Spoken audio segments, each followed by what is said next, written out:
owned your home for, more than 7 years, maybe 10 years, you might be sitting on a bunch of equity and you start thinking about property investment. I'm going to get into a couple of reasons why you shouldn't, but also if you are going to do it, a couple of things you should think about first, and some of the things you should weigh up, really. So, and then, of course, these fears, like what if interest rates go up? What if the market tanks even more than it is? I mean, this is the kind of stuff you have to start thinking about. So first of all, let's get into some of the reasons why you maybe shouldn't invest in property right now. And I guess I'm not one of those people that talk about where we are in the property cycle and all that, because I really think that you can only tell that kind of stuff in retrospect. I think over the long run, property investment makes sense, but there are some real good reasons why you shouldn't. And one of them is if you have a growing family, or for whatever reason you are thinking of trading up soon, meaning you want to, in this case, swap out your villa for maybe something a bit more modern, maybe a bit bigger. But if that's going to be on the horizon, then what you invest and where you invest could actually halt this or make you compromise this later on, right? And what I mean later on is, like, let's say you're thinking about trading up in the next few years. Then, of course, buying another property, taking on a whole bunch more debt can have an impact. Another reason why you might not want to get into property investment is, of course, if you see any big changes to your income coming up, like, of course, again, your family is going to be increasing. You're thinking of doing major renovations on your own home, and you might need some of your equity for that. So really anything that you think you might need your equity for. Let's say you're on to the next stage, though. You're thinking, you know what, that doesn't apply to me. I'm thinking about property investment. A couple of things you need to start weighing up there.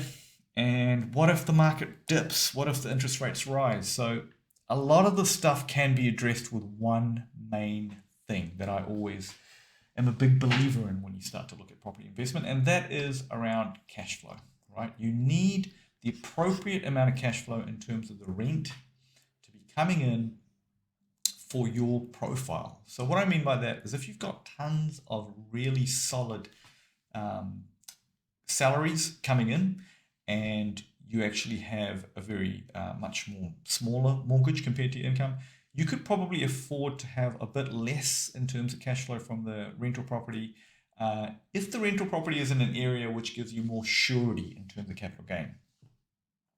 If the opposite is true, if you don't want your lifestyle to be impacted by this property investment, then of course you're going to have to consider maybe foregoing surety of capital gain, but maybe with a little bit more cash flow up front. And there are different suburbs and areas where you can kind of focus on more cash flow or more sure capital gains. And I say sure capital gains because in retrospect, some very much cash flow areas can tend to change into capital gain areas. And of course, if we knew which ones they were going to be, then, I wouldn't have to keep working and doing this. I would just be a full-time property investor, which I am not yet.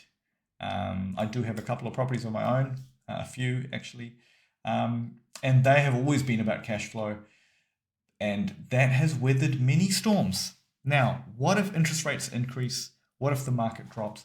Interest rate increases, well, I've seen a bit of that lately. Again, cash flow is so important, right? Now, if you are thinking about the costs, though, what are the other costs associated when you think about cash flow? Because one thing I think people do maybe not think about as much is like maintenance, right? You've got to remember you've got to have enough money for maintenance. You've got to have enough money for your rates and, of course, insurance, your standard costs, right?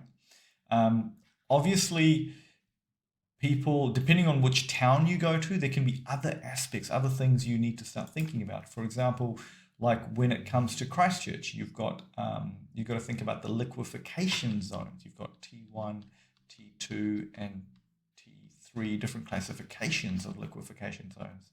Likewise, you've got actually thermal maps out in Rotorua. You've got you've got mines happening in Huntly. So you need to do your homework on the particular area that you're going to be investing in. In Auckland, of course, you want to be very aware of the rain the new flood maps, right? Because that's the first go-to place we always go to when somebody's looking at buying a house. So there is stuff that is very, very much kind of more specialist for that particular area. If you do decide to embark, of course, you want to also do your budget and understand what interest rate rises could mean. You want to kind of tidy up your affairs so that the cash flow is nice and strong. So you might want to look at extending your own home loan term for your main home. You might want to look and see if you can get interest only for the investment. And instead of just trying to smash money into the debt compulsory, maybe build up a buffer inside things like a revolving credit, because maintenance can be patchy. You might have years of very low maintenance, and then suddenly you get a big do up that comes up. So you need to be able to not just focus on paying off debt, but actually try and build up a bit of a war chest for if things do change, and so that you have minimal impact on your lifestyle. Because basically, property investment really gives you the fruits over the long run. So if you're thinking about property investment, feel free to get hold of a good financial advisor like ourselves. We can kind of go into a little bit more detail around the cash flow and basically what you could afford. Thanks for watching. Hamish at monline.co.nz.